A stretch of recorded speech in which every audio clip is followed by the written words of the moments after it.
No employee should go to their job in the morning and then never come home. However, 20-year-old Cindy Anderson not only did that, but had also been plagued by recurring premonitions of being abducted in the days leading up to her disappearance. The young legal secretary was last seen on April 8, 1981, and her vanishing as a missing person has become the longest-running cold case in her hometown of Toledo, Ohio.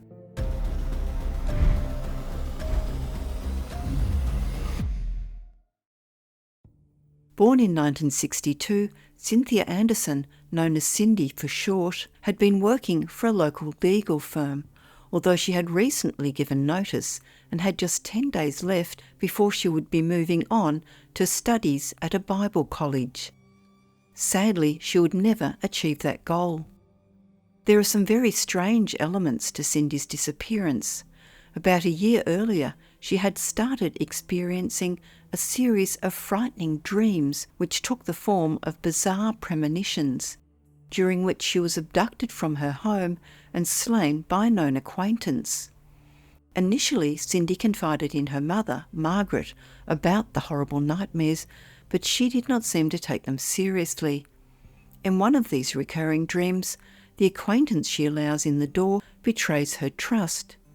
Cindy's sister, Christine Savage, later recalled that, while getting ready for work one morning, she had heard her sister describing the dreams to their mother. She became convinced that the dreams may have been a premonition related to fears that Cindy was actually harbouring in her subconscious at the time. These nightmares plagued the young woman for the next year, possibly also fuelled by another strange occurrence taking place during the same time period. Cindy had been receiving suspicious phone calls at work during the last several weeks before her disappearance, which seemed to be disturbing her. One of the law firm's clients, Larry Mullins, witnessed her reaction on receiving 2 of these calls during one of his visits to pay an account, an incident which happened on the day before she disappeared. He said that with the first phone call, she reacted as if it was obscene or threatening and quickly hung up. The look on her face he described as one of extreme fear. The phone then rang immediately again, and again she answered, only to hang up once more with that scared look on her face. He asked her if something was wrong, and she told him that they had been receiving a number of similar phone calls, however did not explain what they were about. It is still unknown if the apparent harassing calls and ominous messages were connected to this case. The genuine look of fear on Cindy's face inspired Mullins to, on his return home, call the police department and request them to do a drive-by to check on her safety. On August 4th, 1981, Cindy had skipped breakfast with her family and arrived at the law office as usual at 9 a.m. In the mornings, she was usually working in the office alone and so would keep the door locked at all times. Her employers were mindful of her safety and so had recently installed an emergency buzzer at her desk.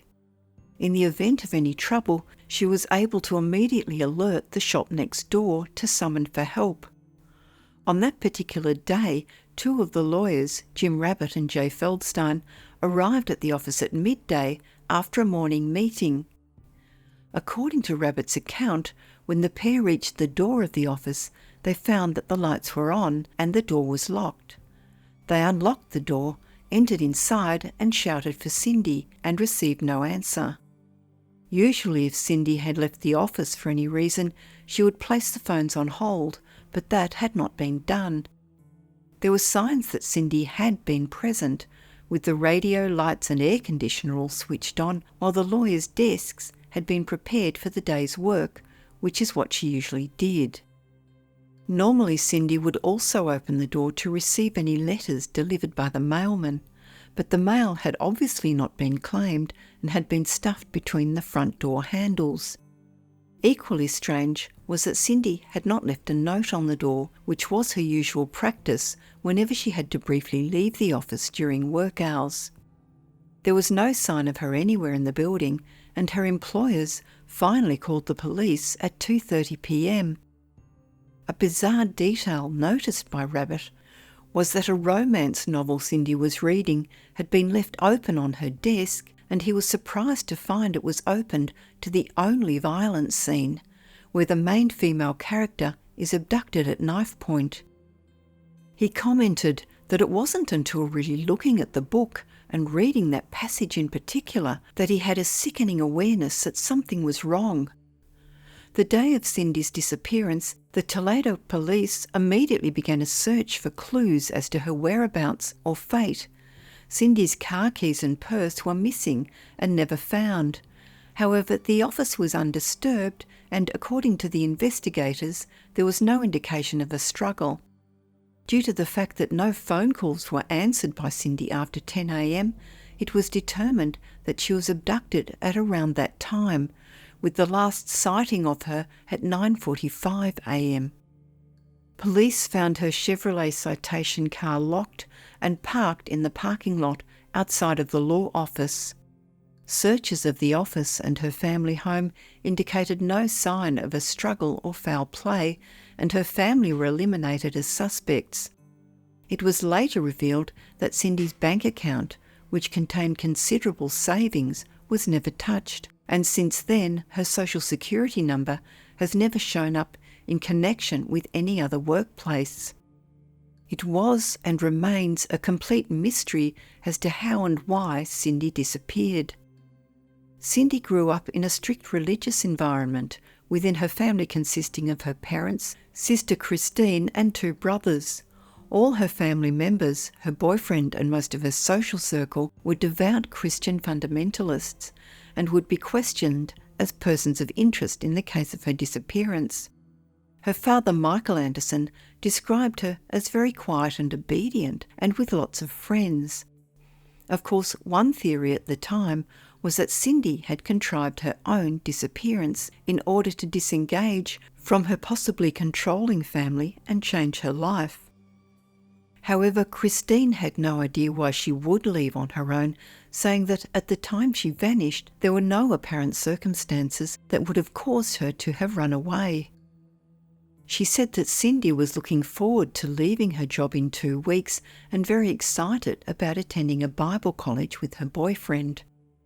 Michael did comment that he had noticed a change in Cindy's behaviour, saying that she was becoming like a, quote, debutante.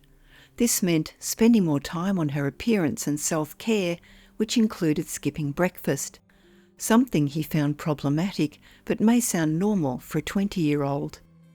Another line of inquiry followed by police was about some concerning graffiti.